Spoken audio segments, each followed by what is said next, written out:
Okay, welcome back. This is Mr. Hassan's Maths channel, and this is a question from the June 2022 Pure Mathematics P3 International A-Level Edexcel paper. This is question number 6, and in this question we have been given this function, which we've given the diagram for, and the graph, and we're also given the equation f of x equals 5 times x squared minus 2 in one bracket, multiplied by 4x plus 9 in another bracket to the power of a half, where x must be greater than or equal to negative 9 over 4.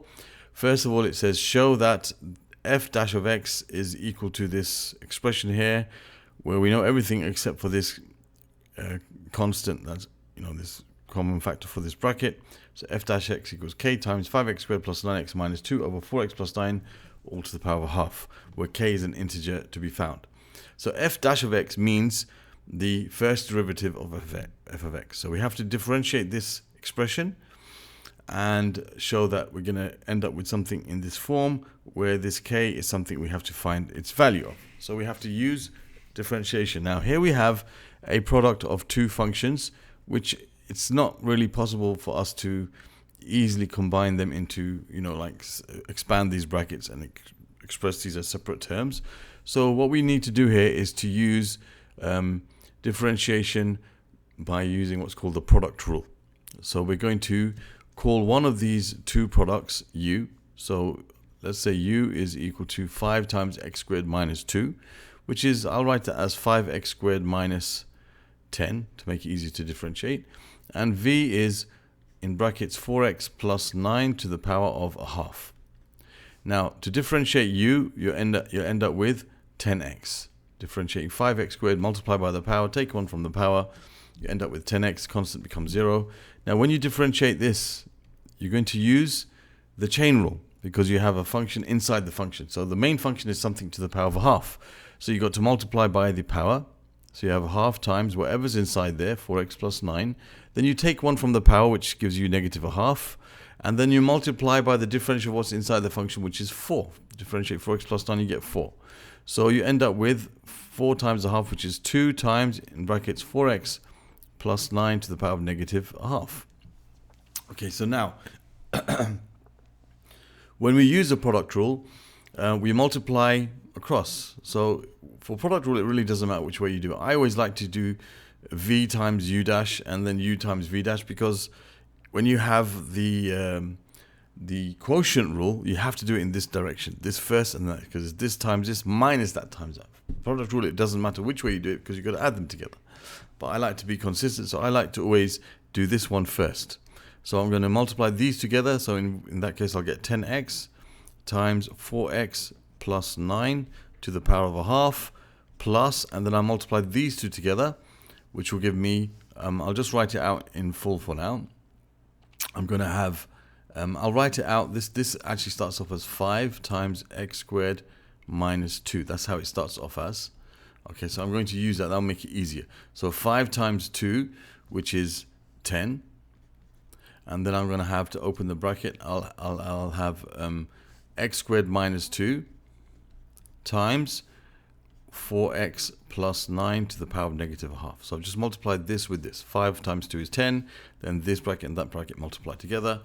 That's the product rule. So I've now finished, setting it up. Now I've got to kind of manipulate this until it looks like that.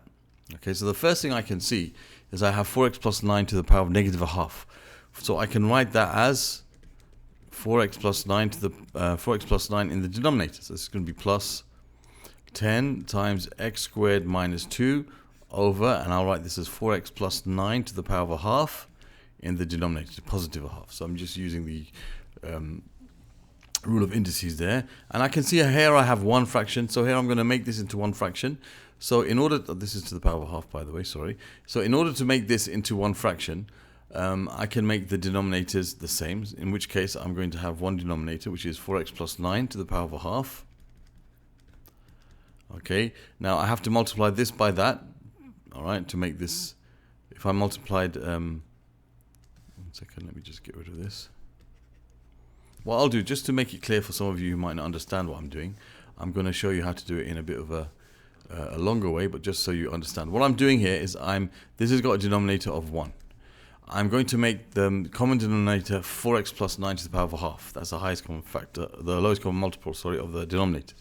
So what I'll do is I'll multiply this whole fraction, both the top and bottom, by 4x plus 9 to the power of a half. So in the denominator, I'm going to get 4x plus 9 to the power of a half. I have to also multiply the numerator by the same thing. So I've got to multiply this by, well, I already have a 4x plus 9 to the power of a half. I've got to multiply by 4x plus 9 to the power of a half again, because I multiplied both top and bottom by this to make this denominator the same as that. This already has that denominator that I need, 4x plus 9 to the power of a half, so I don't have to do anything to change this one. Okay, I'll have 10 times x squared minus 2. Now what I can do is, I can see that these two multiply together. When I have, for example, if I have a to the power of a half multiplied by a to the power of a half, I get a to the power of 1. And this is the same thing to the power of a half multiplied by the same thing to the power of a half.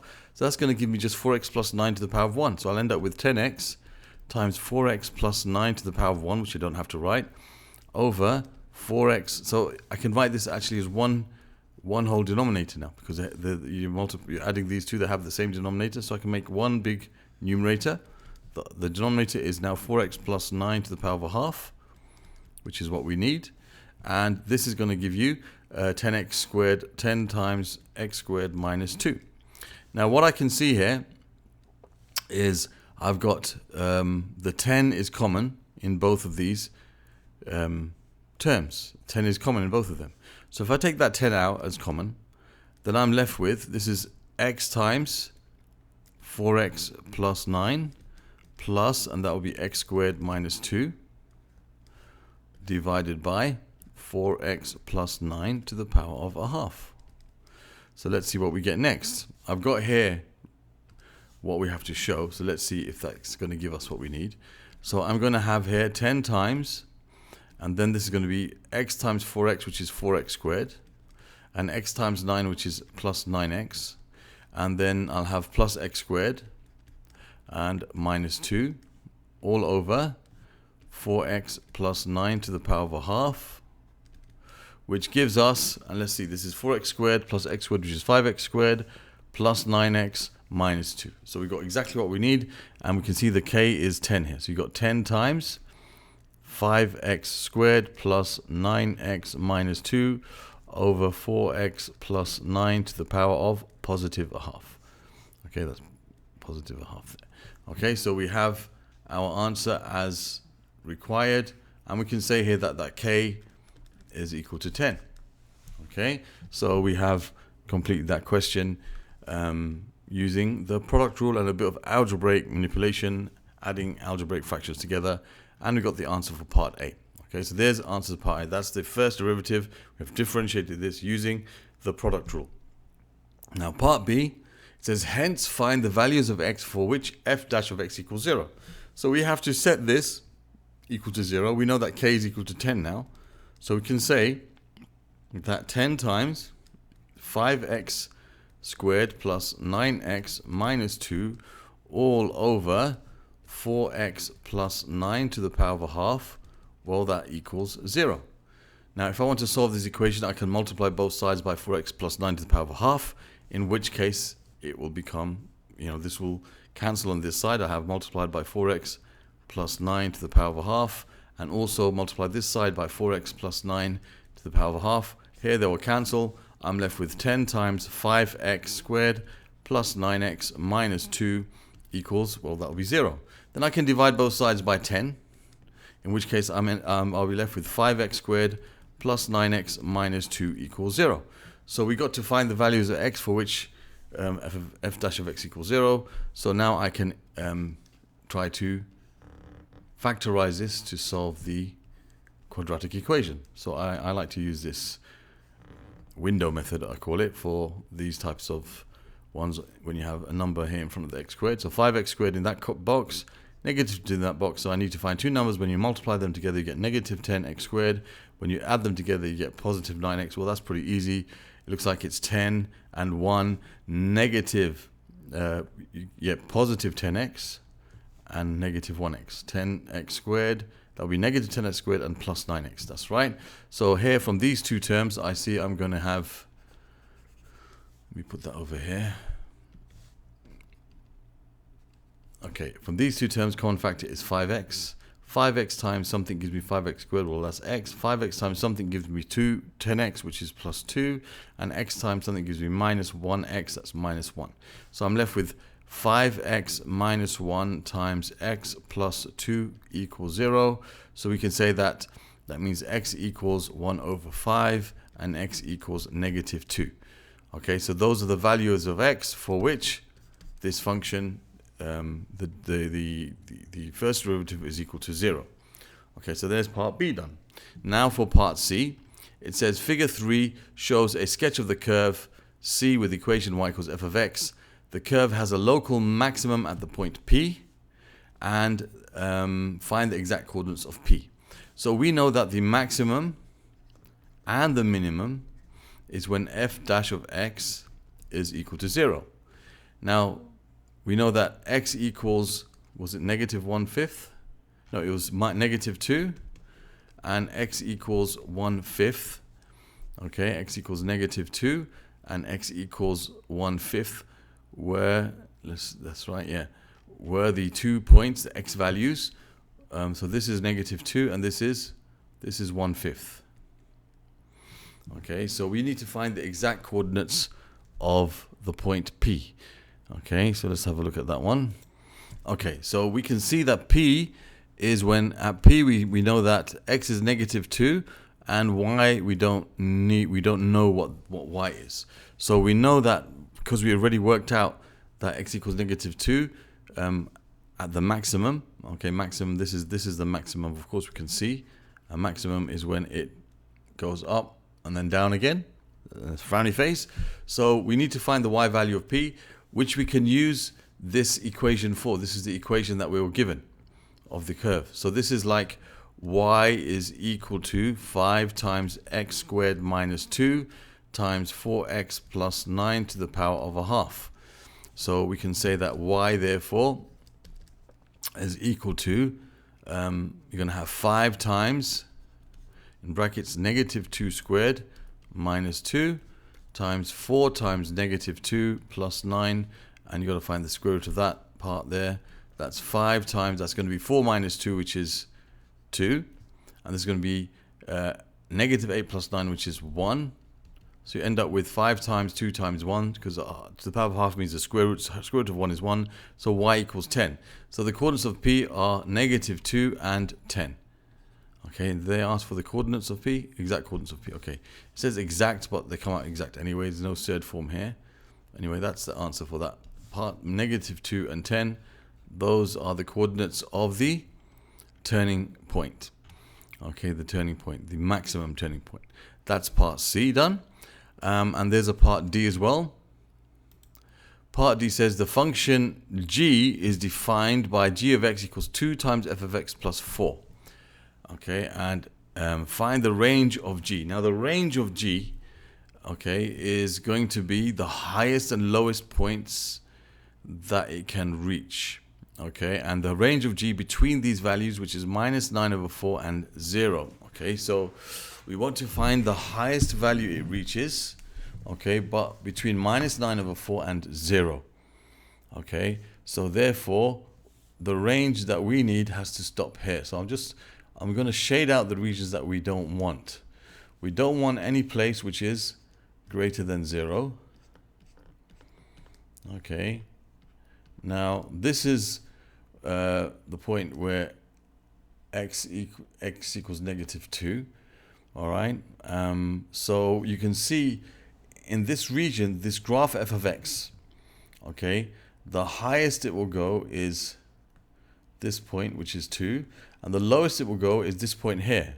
Okay, now this is the y-intercept.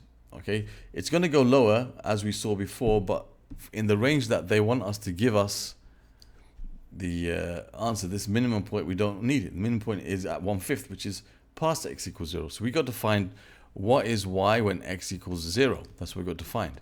So we've got to find when x equals 0, we'll say that y is equal to 5 times 0 minus 2 times 9 to the power of a half.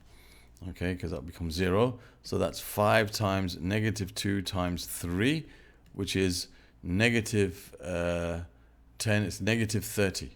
So the y-intercept of this is negative 30. That's negative 30. So the range of this function in this, in the limited domain that they gave us is between the y-intercept down here and this highest value. So we're looking for this range.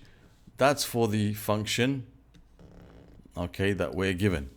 So the range for the function that we're given for f of x, this is the range for f of x, is between minus 30, this is for f of x, the original function, up to, this is 10, sorry, this was 10, wasn't it? We just found it just now that it was negative 2, 10. P had the coordinates negative 2, 10. So between negative 30 and 10 is a range of f of x. Now g of x is a transformation of f of x. Okay, so we can say that the maximum for f of x is, as we said, the maximum y value.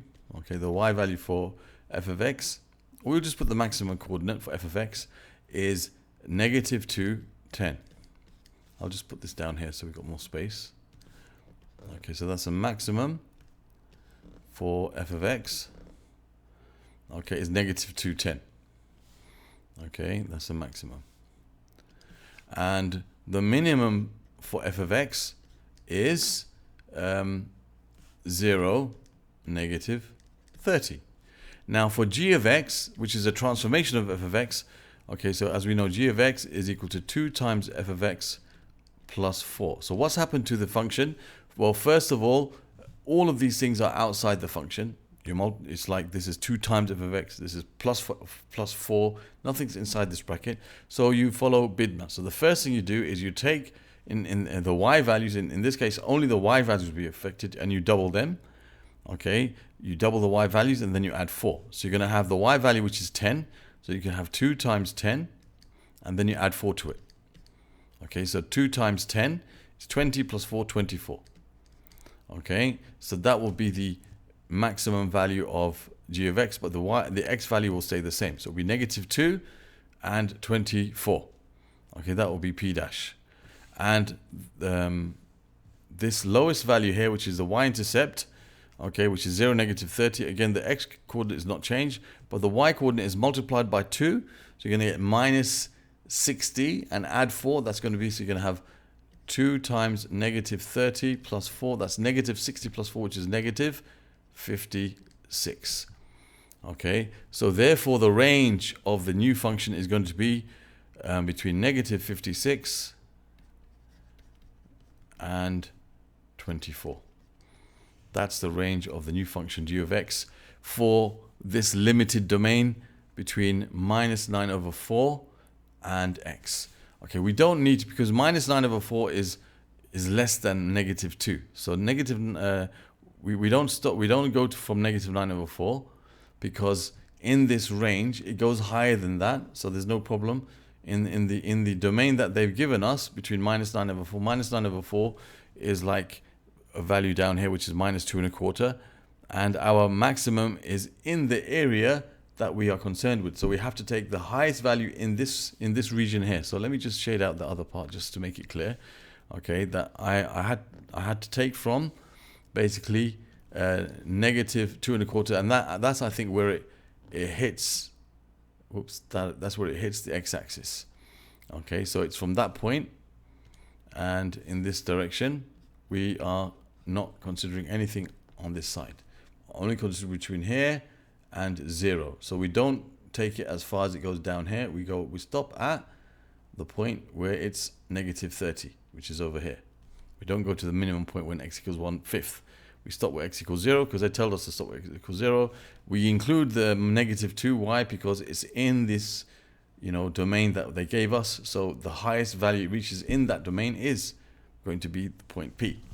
Okay, and we stop there. We don't need to worry that this graph goes up here, okay, over in this section, because up here it will be a higher value, but we had to stop at this point. Okay, so if the question had asked us what is the range of this function without mentioning any limit to this, maybe just that x has to be greater than or equal to minus 9/4, then we would say it's from this minimum point upwards, up to infinity, because this would continue on.